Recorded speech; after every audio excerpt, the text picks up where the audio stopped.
गेल्या अनेक दिवसांपासून बॉलिवूड अभिनेत्री ऐश्वर्या राय आणि अभिषेक बच्चन यांच्या घटस्फोटाच्या चर्चा रंगत आहेत.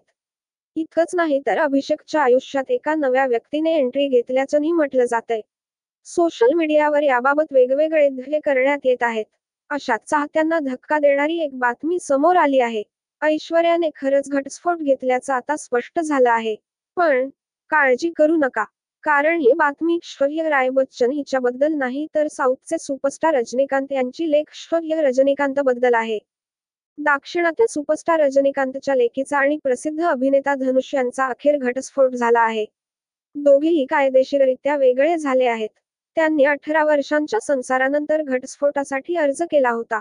त्यांचा हा अर्ज मंजूर झाला असून धनुष आणि ऐश्वर्या रजनीकांतचा विभक्त होण्याचा मार्ग मोकळा झाला आहे. ऐश्वर्या धनुष यांचा घटस्फोट. दोघांनीही काही वर्षांपूर्वीच घटस्फोट घेण्याचा निर्णय घेतला होता. पण आता विभक्त होण्याची औपचारिक प्रक्रिया त्यांनी पूर्ण केली आहे. ऐश्वर्या आणि धनुष यांना 2 मुलं आहेत. दोन्ही मुलांना एकत्र वाढवण्याचा निर्णय त्यांनी घेतलाय.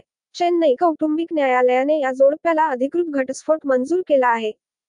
जीवनात काही मतभेद निर्माण झाल्यामुळे त्यांनी हा निर्णय घेतला होता. अनेक वर्षे एकत्र संसार केल्यानंतर या जोडप्याने विभक्त होण्याचा निर्णय घेतला. धनुष आणि ऐश्वर्या रजनीकांत यांचं 2004 मध्ये लग्न झालं.